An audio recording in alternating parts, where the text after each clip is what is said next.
As the political temperatures across the country continue to soar ahead of the 2026 general elections, so does the anxiety of the political aspirants. This in relation to their respective political parties' process of selecting the desired and competent flag bearers. On today's edition of Focus on Parliament, we discuss what constitutes this criteria and if money has replaced merit as a benchmark for awarding the party tickets. Welcome to the program. I am Isaac Kwagala, your host. With me in studio, I am joined by distinguished guests, and I have the honor and the pleasure to introduce them to you, our esteemed viewers, beginning from my immediate left. Is the member of the opposition political party, the National Unity Platform, and an MP hopeful for Mukono District, woman member of parliament, Miss Sheila Draville Amaniyo. It's a pleasure to have you, Sheila, on the program. And Namugalu. Namugalu. Is the other name. Oh, yes. Good morning, Isaac. Thanks for having me, and I'm looking forward to a fruitful discussion, hearing from the panelists here with me today. Many thanks indeed for joining us. Next to Sheila is Mr. Amanya Abdul, a youth MP aspirant for Northern Region. It's a pleasure to have you, Abdul. Say hello to the viewers. I am exceedingly humbled. A very good morning to you, my brother, and to the viewers. Many thanks for being here. It's a pleasure. We welcome you to Focus on Parliament. Sheila, I am going to start with you.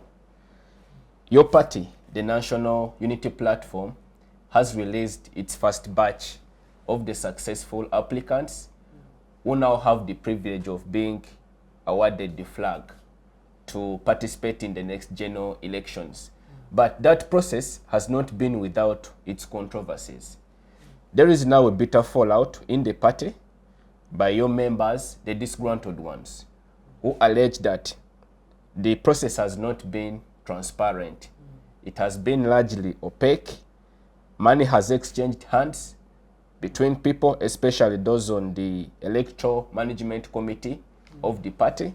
So I want you to first highlight for us what constitutes the criterion for selecting successful candidates for your party. Thank you, Isaac. Of course, NUP is now on the spotlight. Everybody is waiting to hear and see controversy. But on the contrary, as an internal member, it has been very, very professionally done. It has been very open, and the rules have been very clear. First of all candidates were given the rules of engagement, starting with how the marks are going to be allocated. 60% was supposed to be gotten from the ground, ascertained from the ground. Then 40% was supposed to be from the vetting process. You go, they interview you, and they ask you a few questions here and there. Of course, NUP right now is the biggest and the biggest opposition party, and it's the one that is attracting so many people right now. Previously, in the previous election, it was a new party, so anyone was coming in. But now, as a party, as a solid party, we're not looking for leaders anymore. It's not, the issue we're having now is selecting from the pool of leaders that have applied.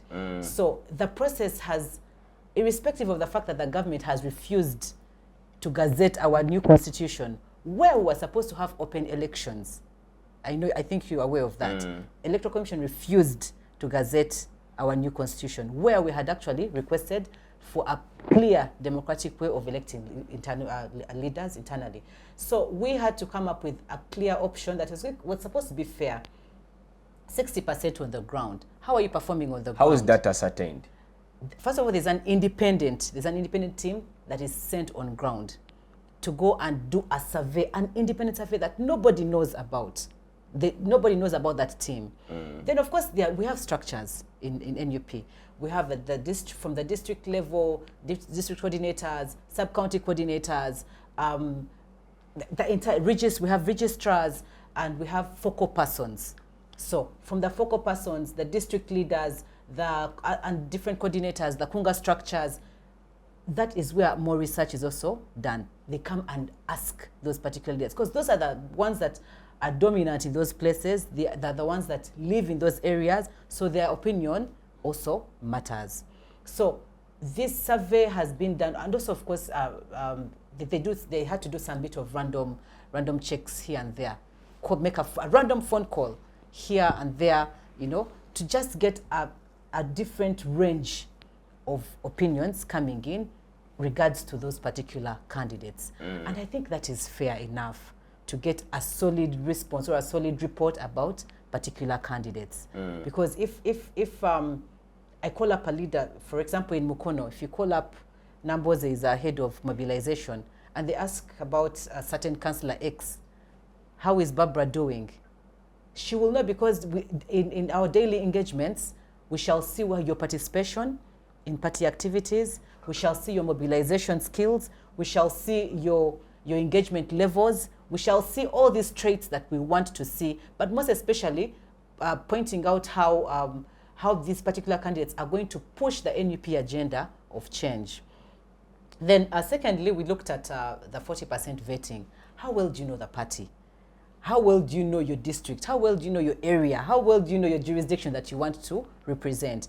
I think those are, irrespective of the fact that the government denied us what we preferred, I think these other options that other political parties actually also use, and other countries, the other countries that use the same method, and they've been successful. For example, okay, I can quote DP, because DP has used that system.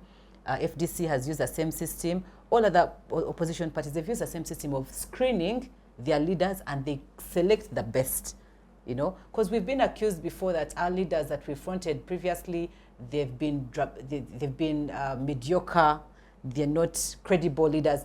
Now we have taken it upon ourselves to make sure we present the best candidates to the country. And through this screening process, it has been thorough, it has been professional, it has been open. All those things that they're saying, it's propaganda. There has been no exchange of money. I can attest to that. Whoever claims that they have, that money has exchanged, it's on them. That means they also want to participate in corruption. Why would you do that? As a party, we are fighting corruption and monetarization of politics. So if the party president and the party leadership has pronounced itself on corruption, you're actually engaging and encouraging the corruption. But further still, when we went to investigate these cases, because they set up a committee that was headed by Aisha Kabanda, Honorable Aisha Kabanda was leading the committee, and she was very thorough and asked, where is the evidence? So of course people had to present voice notes and other all sorts of evidence. When you dig deeper, you realize that they are Bafere, who are impersonating themselves as leaders of the party. And now our people are so desperate and so ignorant about these things, they start, you know, engaging. So some have fallen victim. Some have fallen victim of that, and now they're blaming it on the party. But there has not been any evidence to prove that the real leadership has engaged in exchange of money, people buying positions of councillorship or mayorship or chairpersonship. This has been a credible process, and I want to credit my party for standing firm and standing on the values, on the principles that has made our party stand and unique up to this time. Yes, so I want to congratulate the councillors that have made it. The select committee that has been handling petitions has done an incredible job. They have thoroughly gone back again to re-verify these complaints. If this person is saying there has been, I gave so and so money, bring the evidence. And most of these cases, we realize the money has not been there. Places where they claim there has been, the issues that have been there for my case in Mukono, it has been just technical issues, which is more of data entrance issues. Yeah. So the candidates are there, but they have just been allocated different areas, and that has been resolved because I mean, we are the ones who entered data in this database. So it's possible that they got tired. It is very possible people can make mistakes, but once that was resolved, it was rectified. And also things like even if they had put you in another place, we had to, of course, go back and call and inquire, because everything was everything was approved prior to release. So those technical issues were already done. And also, we need our people to be sensitized and to also understand when they're getting into this kind of engagement. They clearly told us as candidates, if you're a party member and you believe in the system that the party is going to use, please come and engage. If you're not ready, this was told to us before we put in our expressions of interest. If you're not ready to comply with the system that the party is going to use, and you think you're going to come as independent, please stay behind. Do not. But people are opportunists. Many people are opportunists. They forget the reason why they're into this party system, and we're killing the party system in this country. So, Sheila, before I move on to Abdul, in your personal case, you are ready to abide by the decision of the party in case it doesn't grant you the ticket to participate in the forthcoming general elections? Of course, also history shows that those who have tried to come as independent, I'll give an example for Kawempe North election. We had a whole lineup of candidates, so about 10 candidates, I think. Out of the 10, they were all disgruntled, even after putting a public debate, and we saw how people performed. They still felt they were disgruntled. But results came out and they showed if you come as independent, when the party has fronted someone, you face the repercussions. So I as one, I believe in the party system. I signed up for it. I believe in my party. I believe in the multi-party dispensation that we are actually engaging in. So why would I then go against the decision that has been done? I mean, there's so much. Our vision, our focus is to fight for change, is to fight for a new Uganda now. So I am ready to rally behind that mission without putting my selfish interests first. So if leaders can speak to themselves and counsel themselves and say, this is not about me. Don't put yourself first. It's about the people. So if the people have said we want Councillor A, then that is it. It's easy for Ugandans to believe the 9 voices that have failed to make it through the selection process, forgetting that the one that has gone through has the mandate of the people. So this is just, and it's just lack of civic education. There's been that gap of lack of physical education. That's civic education, and maybe that's why people are beginning to have this propaganda running around. But the system in NUP has been very clear, very professional, and very honest. Interesting comments. We shall probe further into that, but now let me engage Abdul. Abdul, yes, your party has not been spared from these controversies either. Just last week, you had the National Delegates Conference, the elective college for the various elective positions in your party, among which, of course, is the special interest group where you fall. Absolutely. As a youth aspirant for the northern region. But that process was mad and fraught with a lot of challenges, to the extent that in your case, as the youth, your election was suspended, apparently by the party chairman or the committee in charge of the elections of the NRM. I think you need to clarify that. But we know for a fact it has been suspended, the process has aborted. What is next? All right. Once again, thank you so much for the latitude you've given unto me. To begin with, we all have to agree that all political parties organize primary elections for one sole reason: to get the best candidate to represent the interest of the party, but also the people. Now, in any electoral democracy, power belongs to the people, not to the party. Apparently, it is the people to determine who the best candidate for them is, regardless of the party. The party is simply a mechanism or a framework through which the people rise. But fundamentally, it is the people who determine who is the best. On that basis, I want to quickly disagree with the metric being used by the loop for selecting the candidates. Apparently, like you did say earlier on, the procedure or the process is opaque. In any electoral democracy, there are a few tenets that come to light. Number one is whether the choice of a leadership is free and fair. Secondly, whether it is transparent. And then thirdly, whether it represents the will of the people.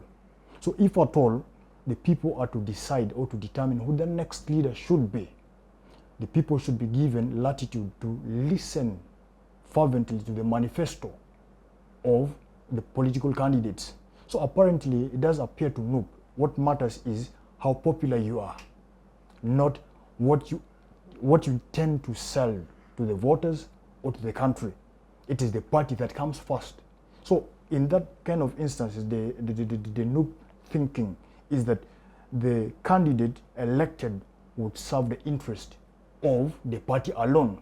Yet on the contrary, if at all, for instance, a member of parliament is elected, you are a national leader, you are no longer a party leader. Okay, you could be a party leader, fine, but then you are serving each and every Ugandan at the end of the day. So your manifesto should appeal to the masses. So in a procedure that tends to hinder people participation in governance, I think that process is skewed and should fundamentally be rejected and abandoned all at once.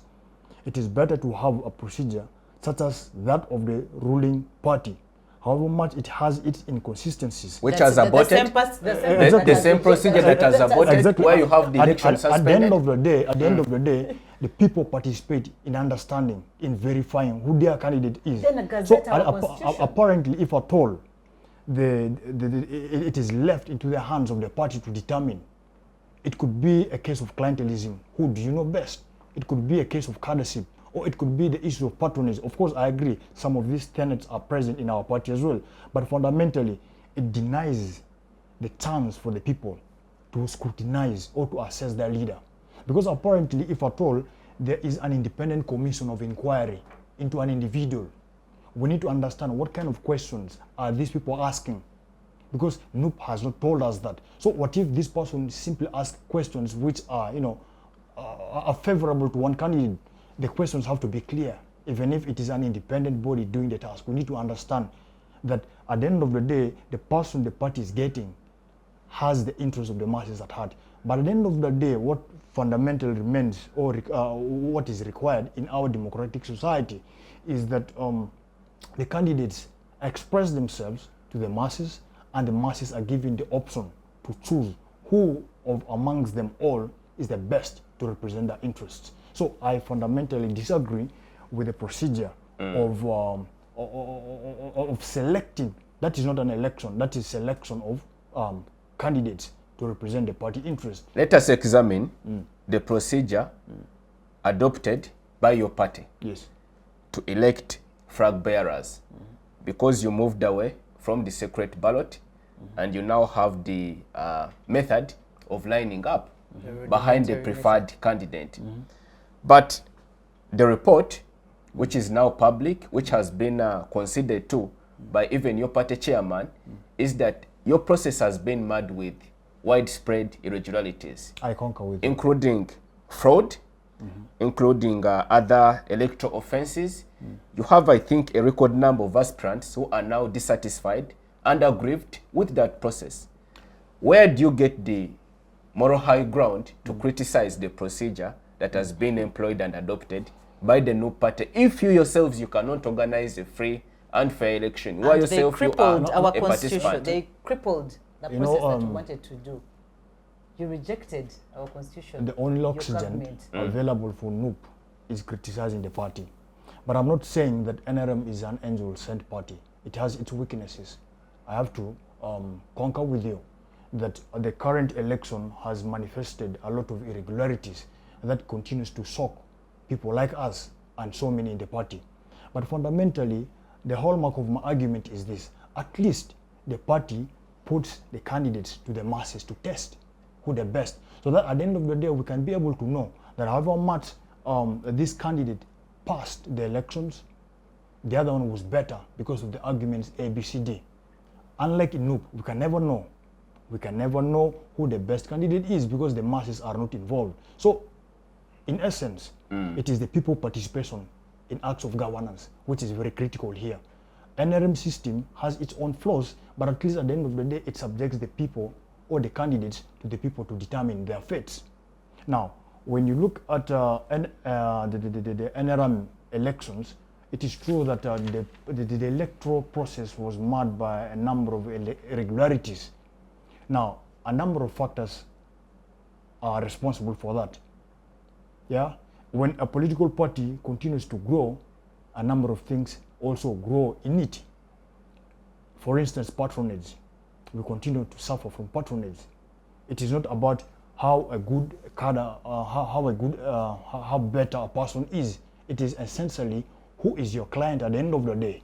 That if I told you are my client, I will do everything within my means to make sure that you make it through, regardless of who you are. And that is problematic, and it is saddening to some of us. And we do think that this is something that the party has to resolve. But then talking about the procedure of lining up and ballot system, it doesn't mean that if at all we go into ballot, there will be no rigging. We have instances of rigging, even in general elections, despite the ballot system. So what we are trying to say is that both systems have its flaws, have its highs and lows. But the beauty with the lining up is that the people are put to shame at the end of the day. The people are put to shame. Those who tend to be compromised will be put to shame. So in a society like ours where civic alertness is deficient, it becomes a problem. But had it been that our civic engagement is so high, this could be the best system. So we need to inform the masses, first of all, to understand the political rights, the civic engagements and duties or responsibilities, so that they make competent choices at the end of the day. So that you do not ostracize somebody for lining behind a particular candidate, because it does reflect that this person agrees in totality with what this person professes in the manifesto. Thank you, Abdul, for your assessment. Draville, how do you respond to such serious and scathing criticism by especially your political opponents that the procedure which you have employed to select suitable and competent candidates for the various political positions in your party is opaque, number one, but also the resultant fallout now, because we have witnessed disgruntled party members defect from your party and join other political parties where they feel they stand a fair opportunity and chance at being assessed fairly, evaluated on the basis of their competencies, which you have denied them in your party. The beauty about this political climate is that it's very open. There's the use of social media, presence of social media. Everything is out in the open. So my brother here who is saying they have the best system, they have the best everything, the whole country has been shocked at how they have exposed themselves on mismanaging elections, right from their internal systems with fake delegates. He's saying they have the best system, but they have had fake delegates. They've had use of money, a lot of money that has been exchanging hands in front of their principal there. They've had violence. They've had inflation of results. I don't know if there's a clip of Tang of Doji that has been going viral, counting from 10, 200, 500. So how can you even convince us that you have the best system when you have failed in your very own system? So there is no way you can convince Ugandans that you that you are capable of handling even a national election after what you exhibited in your very own election. So what, in fact, people are scared what is going to happen at the national election, and it's confirming why most of these primaries of ours that we've been having, the things that have been happening, it's because of you. You are the creators and the operators of all these election malpractices. So it's a shame on you people. You're like ostriches. You bury your heads there, but everything that you're doing is out on the outside. And for me, it's a shame that he's defending a young man like him. He's defending a system that has failed to get him elected as a youth MP. No, he's here because of the malpractices that have happened. Right. Whether he says it's open, and the same system has crippled, right. The same system has curtailed us. I gave you your time. The same system has curtailed us and has failed to approve our constitution, where we're going to exercise the rights of the way we're supposed to exercise an election. But secondly, even with the refusal of that, we still had to get the best system that has worked before in other democratic systems. So for you to say that we're giving people who are known, everybody knows Sauda Madada has not got the flag. Who doesn't know that? The reason why Derek Nyoko right now has resigned is because most of his councillors were denied cards. he would have used that option of being an MP, a sitting MP, to get all his people to go through. But he was denied that.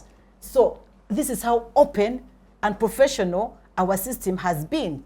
It is not about who do you know, just like there, Tango Doi's son had to go through because he knows the boss, you know. So everything he's accusing us, they're actually doing it. Our thing has been out in the open.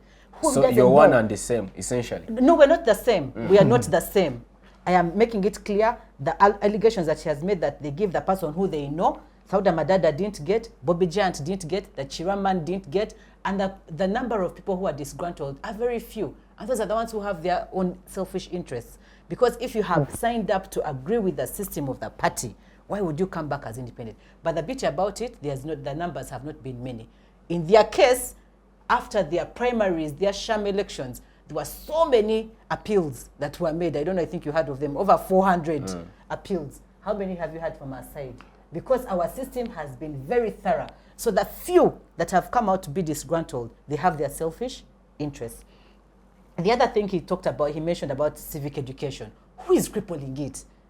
Who is he blaming? Where is it? The finger is pointing at their government that is defending so much.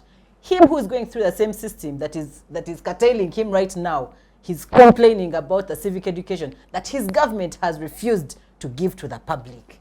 So, who has the problem here? Is it NRM or NUP? Then he mentioned something about the masses speaking. It should be power. Our thing is people power. We go to the masses.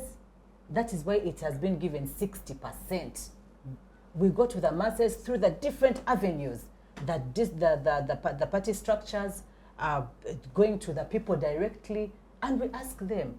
And that is why they have not had people coming up in arms and denying or rejecting the results that have come out of their councillors that have been selected. In my district, for one, everyone is happy about the people that they have selected because the voices came from within them. Those names cannot come from the head office because the head office does not know everybody in every district. Never. It goes to show you that we went back to the ground and said, Butambala, who do you want? Mukono, who do you want? Kampala, who do you want? Wakiso, who do you want? And they gave their other names. Sheila, before Abdul can rebut, let me just quiz you on one aspect. Regarding the procedural element of conducting the interviews as a component of your selection process.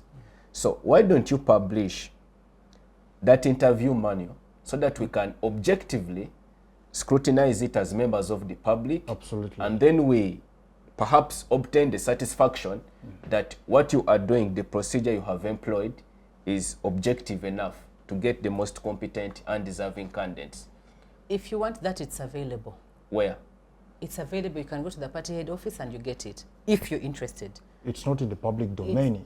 It is, if you want it, you can get it. No, the point here is... It's our internal system, and for those who are interested, have You got see, it. It is approved. This It has been conversation... approved by the entire executive board, and the NEC, the SEC, everyone has approved it, and that's what has been, that's the manual that is being used across board to test the competences of leaders. I mean, it's like an organization which is going to come up with which is going to employ people, Public Service Commission. That's what we've used to test people on now their capability, because they're going to go and... Before I bring in Abdul, we fear that your approach could be arbitrary, because let's say I am an interested aspirant in the process. How do I gain the confidence that the questions which have been posed to me are fair and credible enough, and my other opponent, for example, has not been arbitrarily favored ahead of me? They could be given another set of questions which are simpler than I've been subjected to. So where do I get that confidence? If you've gone through the Public Service Commission or the public service interviews, you know what happens there. It's fair to everybody, and that's what we've employed. There is no favoritism. It's a whole manual of questions that was drafted and approved by NEC, by SEC. It was approved by the whole entire system. These things were prepared. it is just propaganda. These people are having propaganda, seeing that NUP is performing much way better than them. And we're having a selection process that is so smooth and flawless, with the exception of the technical things that I told you about, than theirs that is open. They seem to say it's democracy, but in their counting, they're inflating numbers, they're bribing, they're bringing fake delegates, you know. So for us, if we have a set of questions that was approved, okay, it was approved, shared by everybody on the executive board, and that is what was used to interview the candidates. Abdul, Yes, I am sure you are itching to rebut. a lot of things, but then I realized that it's not worthy of attention to. Fundamentally, the hallmark of this conversation is to have a better governance in the country. As a party, we have our internal weaknesses, of which I'll never shy away from. I alluded to them. It is not a contest of which party is worse than the other. It is on which procedures are pro-people and what are the things that ought to be done. NUP has settled itself upon the contest of who is worse than the other. We are saying that however much our election is marred by a number of irregularities, at least the people who are involved in it, that the people at the end of the day would say that had it not been because of ABCD, this was the best, so-and-so was a better candidate than the other. At least they are informed. And as a matter of fact, even those who weren't delegates, at least they participate in the process at the end of the day. I moved 41 districts of northern Uganda. And in all this, I did not only speak to the delegates, I spoke to each and every person because I was selling a manifesto to the people, though I would be elected by very few. Now, what NUP doesn't understand or does not want to accept is that it is fundamental in a good democracy that they ought to, that they do preach or advocate for. They should know essentially that the people have to be at the top of it all. In the event that any process or any procedure obscures them, denies them the oxygen of participating in acts of governance, and then that becomes problematic. We are not saying that NRM is the best, but NRM has a better procedure or processes. You know, there is no one size fits all criterion for selecting party flag bearers. Each and every political party employs one that suits them. But at the end of the day, let us scrutinize, let us examine the credibility, the transparency, and how fair and free they are. At the end of the day, ours is transparent, though it is not free and fair because of the issues that came up. Now, as we are moving forward, this conversation shouldn't be a shouting match at the end of the day. We should look at how best we can. And as a party, we are speaking to the delegates. We are speaking to the members of the party to essentially recognize that a good Uganda demands that we should have better leadership. And if at all the process that we're employing denies the people of having good leadership, and then we should kick it away. And that is the same conversation I want to visit upon the NUP, that they should consider having better governance. Civic education is critical. It doesn't take a specific political party to do it. It is the responsibility of each and every person to undertake any civic engagements in the country. So, conclusively, what I am saying is that our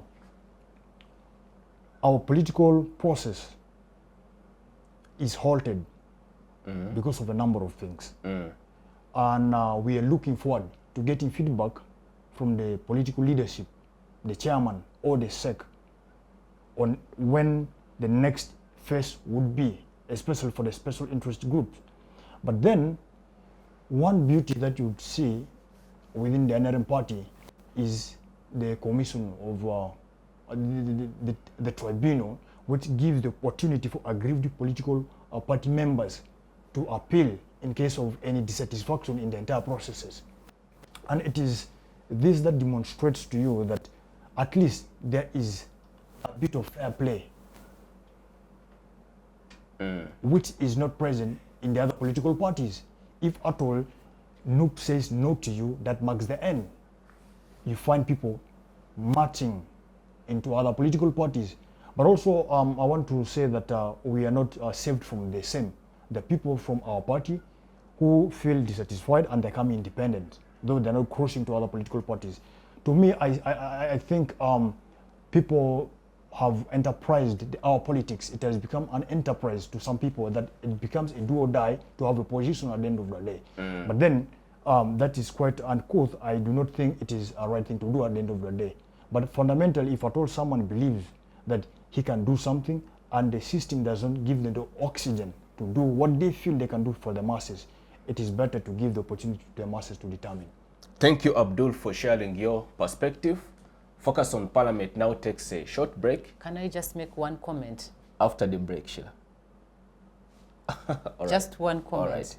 I don't know whether I was speaking Luganda or French, or I'm not clear, but I want to inform this member here that the reason why we are using an alternative method is because of the regime that has denied our constitution that was supposed to lead us on how we select leaders. It was denied by your same electoral commission that you deploy. It is not NRM Electoral Commission that organizes your elections. It is NRM Electoral Commission that does things in favor of them, switching the electoral roadmap. It's in whose favor is it working in? Are you trying to say that the NUP does not have one electoral commission? In whose favor is is the independent electoral commission that claims to be independent? It's for everybody. Switching the roadmap. It's for everybody. 4 months to a general election. It's in for whose everyone. favor is it working? Everybody. But anyway, this is how the NRM speak. This is how they speak. Nope, nope, nope. But who's rejecting NUP's constitution? The very same people. So you cannot start pointing fingers at NUP. It is failing to exercise this. It is failing. It is failing. When we are going through the same procedure, trying to get our constitution to be gazetted and they are denying it. So who gives you the moral authority to question our method when you have cut off our hand in the legal way that we're supposed to do it? You have curtailed us. Sheila, This failed regime is the one that has failed to approve our delegates, our constitution that is supposed to lead the delegates conference into how to lead to select leaders. Before we go into now we've come up with another select method which has been successful, and still they want to blame their failure on our party. But shame on you, the country is watching and it knows what is happening. Sheila, I'm going to leave you with a question to reflect on before we go into the break. You characterize the Electoral Commission as a biased and partial organization appointed by the NRM. But do you have the satisfaction and the confidence that that same entity is going to manage the election in which you are a participant? This after the break. Digital rights are those human rights and legal rights that allow individuals to access, use, create and publish digital media or to access and use computers, other electronic devices and telecommunication networks. Digital rights include a right to freedom of expression, information and communication through technology, a right to privacy and data protection, a right to credit for personal works, a right to universal and equal digital access, a right to identity, a right to anonymity, a right to be forgotten, and a right for protection of minors, among others. The state's digital rights are frequently violated through various unfair actions, for example, blockage of websites and social networks, theft of credentials, unauthorized use of people's data for personal gain, privacy intrusion, online censorship, arrests and intimidation of online users, internet blockages, and the proliferation of laws and regulations that undermine the potential of technology to drive social, economic, and political development worldwide. It is hence every citizen's responsibility to respect rights of other digital users and to speak out or report to the responsible parties when one's rights are violated. Welcome back. Glad you're still watching Focus on Parliament on Civic Space TV.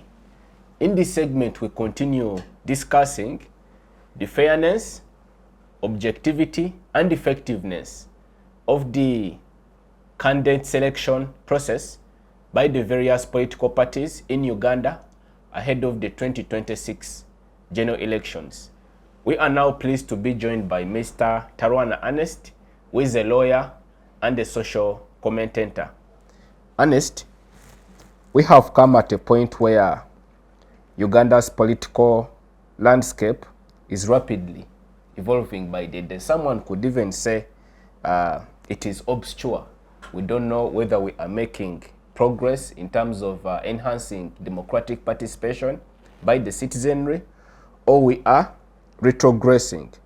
But let us discuss this in context of the processes by which the candidates, rather the political parties, select the candidates to represent them in the forthcoming general elections. The NRM has just concluded its National Delegates Conference. They have their issues. The special interest group elections have been suspended. We have now a significant number of disgruntled party members by the National Unity Platform, which of course is campaigning on the platform of bettering our democracy. But the affected party members say that process is opaque and mud with a lot of irregularities, the process of selecting the party candidates. So what is your analysis of this situation? Are we making progress? Are we retrogressing? Well, I will refer to an earlier conversation from last week's focus on Parliament, whereby the esteemed Professor Ndevesa said that our politics are not yet issue-based. Our politics is predominantly based on survival. So, basing on his conversation from last week, I will dwell on that further. The reality is, majority of our politics has not yet evolved to a stage whereby we argue issues. Majority of people are being selected based on their popularity, based on how much groundwork they have done, based on how much they are known in their communities. And I cannot say this is a good or bad thing. I'll just say that this is Uganda as is. Uganda as we want it to be is not yet in the front mirror. But let's work within our realities. Both political parties are working within their contexts and within what is within their capacity. For the NRM, they have state machinery behind them, and they can afford to host a delegates conference at the Kololo Independence Grounds. They can afford to run for hours. They have their own internal electoral commission, and obviously, basing on the fact that the majority of people who come for the large positions have deep pockets, they can afford to sway some votes in their favor. Is that a good or bad thing? Well, it depends on who you talk to. So I will not go and smear anyone's name and say this one's doing a bad thing, this one's doing a good thing. They're working within our context. This is Uganda as it is. As much as we aspire to better our country, and majority of the politicians within our country function on real politic, and real politic means that you have to have a sufficient base, and you have to have something that you're willing to offer to a party chairman, or in whichever way that shows that I am significant enough for whatever political gains that want to be made.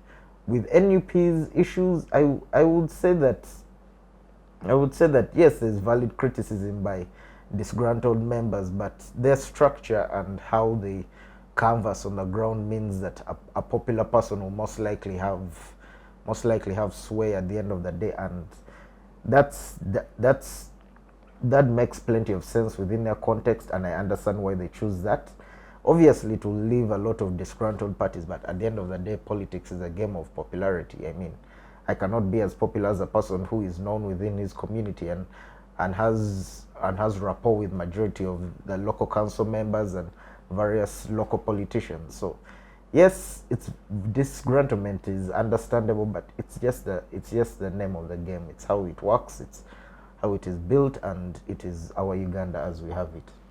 Our Uganda as we have it, but let us examine the bearing this could have on the democratic trajectory of the country, because this is a legitimate constitutional aspiration.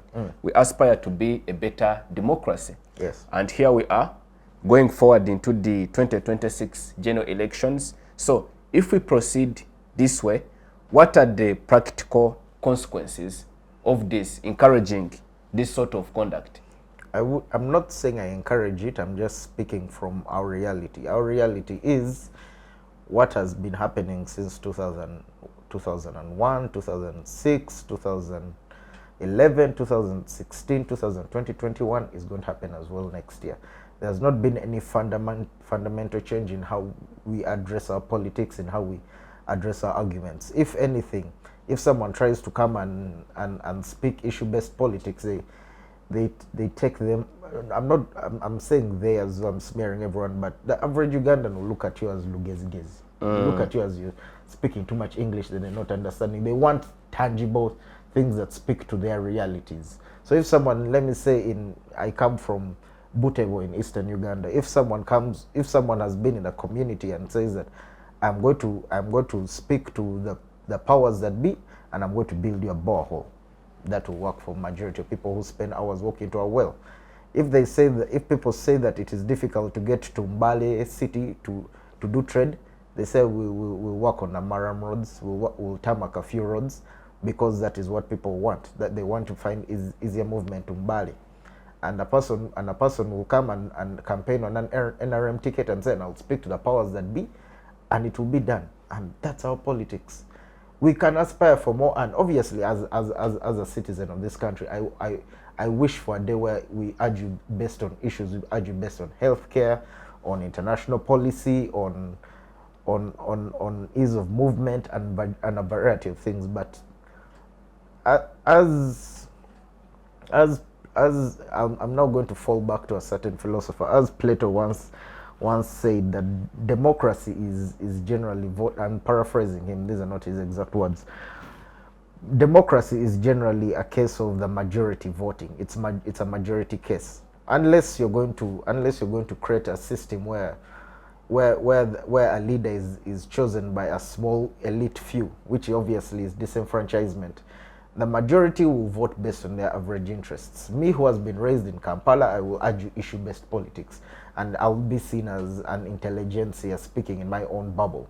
But someone from my home district, who their most realistic standard is as long as I have food for my 5 children, and as long as I can easily access the nearest major city, that is in Bali, that's enough for them. So at the end of the day, our politics are a reflection of us as a people. So most politicians will act on their realities. They will pander to their realities, and I cannot say that is a good thing or a bad thing. I will just say that's Uganda as it is.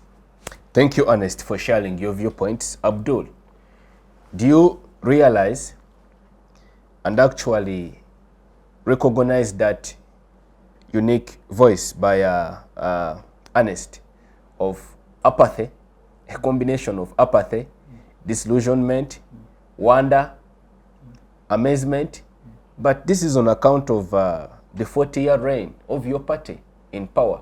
Is this where you want the Ugandan population to be? Do you still believe in the promise of democracy for the country? I do believe in the promise of democracy. Fundamentally, it is not the party, it's the people. Time will come when the people would speak. It is the same thing that happened in 1986, when push came to solve, the masses determined the fate of Uganda. His Excellency the President went to the bush, and he was supported by the people. And if at all we do not watch our steps, the same thing may happen in the years to come. Because power belongs to the people. We are like the spring. The people are like the spring. You press them to the bottom, time will come when they will spring up. And that will be the time when the governments would fall. I do not think our party is interested in such kind of situation, but it will likely happen if at all we do not watch our steps. Right now, civilizations are in competition. People are going to the moon, people are going under the sea, but we as a country, we seem not to even understand we don't seem to understand where the stadium is or even the game is. We're confused. That tells you that as politicians, we have the honors of informing the masses on issues that are pertinent to our growth and development, to the growth of our civilization. We cannot be trapped in the Stone Age political system, in the apparent political dispensation or global geopolitics. Now, let me tell you my recent experience. Throughout the 41 districts of northern Uganda that I traversed for campaigns, of course, I came last when all other opponents had already visited the areas. A number of factors are responsible to that. But fundamentally, I could see the reception of the voters is completely different. Voters are expecting me to come in a t-shirt. Voters are expecting me to come in a fancy car. Voters are expecting me to come with a lot of money. I'm not that kind of person. I'm a revolutionary. So I appear the way I am. And my communication to them is, the person giving you this t-shirt does not even wear it. His or her pair of shoes is even more expensive than the t-shirt is giving unto you. And you stupidly accept the t-shirt. Like you use the t-shirt as a metric for voting. How much do we want to descend or to degenerate? So our people vote in terms of they have populist sentiments in them. They vote who is popular or who looks better, but they don't listen to the voices. At the end of the day, I put the people down under moonlight. We roasted maize and we spoke issues. At the end of the day, I left the voters crying because I addressed the issues that affected them. That some of them dropped out of school to give opportunity for the young ones to continue, and yet at the end of the day, there is no guarantee that even their little ones, their siblings, will complete their studies. That is something that was common amongst the northerners. Most of them are dropped out of school. This is issue-based politics, and yet at the end of the day, the people who came before me did not do such a thing. So you realize that if at all the politicians give themselves time to address issues of significance, the masses will buy in. But I was also shocked, by the way, when we arrived at Kololo, the issues that I addressed changed. People shifted their minds because based on who accommodated them, who fed them, and who gave them t-shirts. They forgot about the maize I ate with them under the moonlight. A candidate picks delegates, takes them to the zoo. Someone from Oyam who has never crossed River Nile. Someone from Ubonyi who has never stepped into Kampala. Is that the reality Ernest exciting. highlighted earlier? Absolutely. Ernest, is that the reality? Our people are too petty, and the politicians are even pettier, because the politicians address what they know best, and they're petty, so they think the masses are also petty. So the onus is upon the elites to first of all inform the masses, to erect the civic awareness amongst the people. If we do not do that, our civilization will continue to degenerate and we'll have ourselves to blame. Abdul, now that you're here, let us further dissect this issue of your election, especially the one with respect to the special interest groups of the NRM party. Yes. Is what you have highlighted, was it a factor in the decision to have that election suspended? The election has been suspended because one, the irregularities were so gross that they could no longer be hidden, and people were losing faith in the entire process. So it was needful for it to be suspended to give space for corrections. But what I don't know is whether these corrections will really come, because there is a politics of tokenism here. Tokenism in a sense that you are simply occupying a political space without influence. You're simply serving an interest. There's politics of clientelism, that who do you know best? People recruit candidates who subscribe to their interests. At the end of the day, it's not even the party. And I find that so saddening. When you look at NRM as a revolutionary party, honestly, it is the best political party with the nicest philosophy ever. But how it is operating is what defeats my understanding. It is what makes many people lose interest. Had it been that we examine philosophy or ideology, NRM has the best, but then practice or practically, it is doing the opposite completely. Now, my respectful prayer or an appeal to the party is we should get back to the 1986 era, where we were revolutionary, where things were done for the interest of kila mtu in Uganda. The special interest elections have been suspended because it became a contest of who has what. That at the end of the day, a person who is poor, like myself, like yourself, are condemned from participating in the political spaces. You could have the interest of Ugandans at heart, regardless of their political affiliations. Your interest could be serving the people right. But then the procedure or the process doesn't give you the oxygen. So the party, I think, is right to suspend, but also it would be even correct if at all these kind of issues are resolved. People applauded the contestants for the Entrepreneurs League for having sat down and resolved who should be the next chairman is.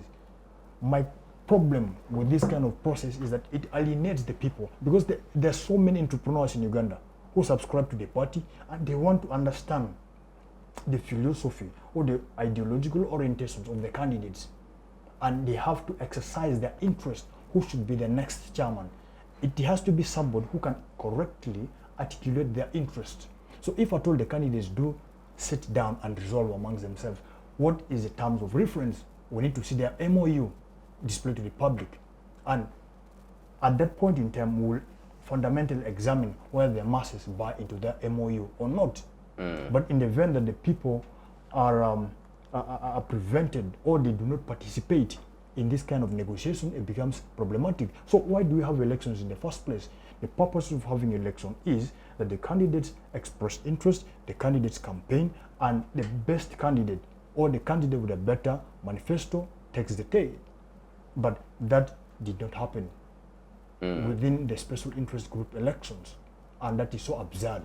It defeats the essence of electoral democracy. Now, democracy is a tenet of our political philosophy. I don't know if at all we are redefining what democracy looks like, but I think we need to have a very serious conversation on that. The Kadogos of 1986 dreamed of a certain Uganda. They dreamed that they will bequeath to Ugandans a democratic society. But where we have reached, it does appear to me that we are far from the shore of democracy. So it takes a new generation, a new breed of Kadogos like me, to make sure that we revitalize this. Apparently, let's stay clear, the events of the day will no longer be fought in Luero Triangle.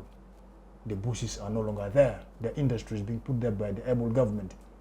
Apparently, the battles of this country will be fought in the mines, and the best brains will always prevail. It does not matter who is in charge. Time will come when people will rise, and you cannot hold them back. Thank you, Abdul, for your reflections. Ernest, can we reform this system, or it is beyond reformation? As long as we live and breathe, and as long as the people who wish the best for their country, we can always reform it. What can we do in these circumstances? To begin with, I mean, we can realistically start by having conversations like these ones, where we all raise our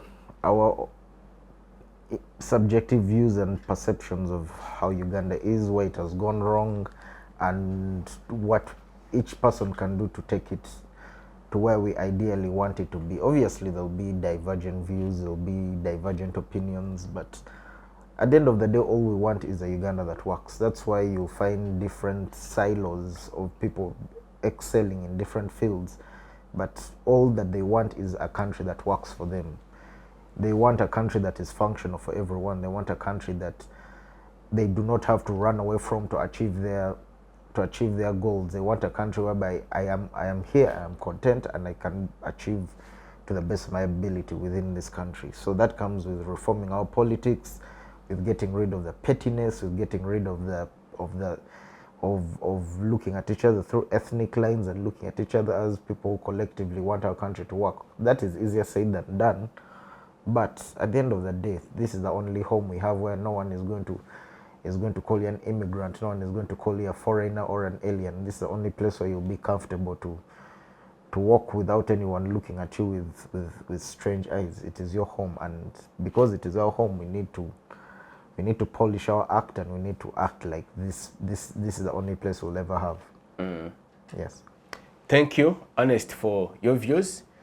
I must appreciate you, my guests, Mr. Abdul Amanya and Mr. Tarwana Ernest, for your able participation on today's edition of Focus on Parliament. Many thanks to you, our esteemed viewers, for your company and for watching. Many thanks to the production department for keeping us live on air. Our dear viewers, please engage us on our various social media platforms. We are on X, we are on Facebook, we are on Instagram, and we are on YouTube, where you can watch this program and also be sure to subscribe to our channel. We'll see you next time. Be blessed.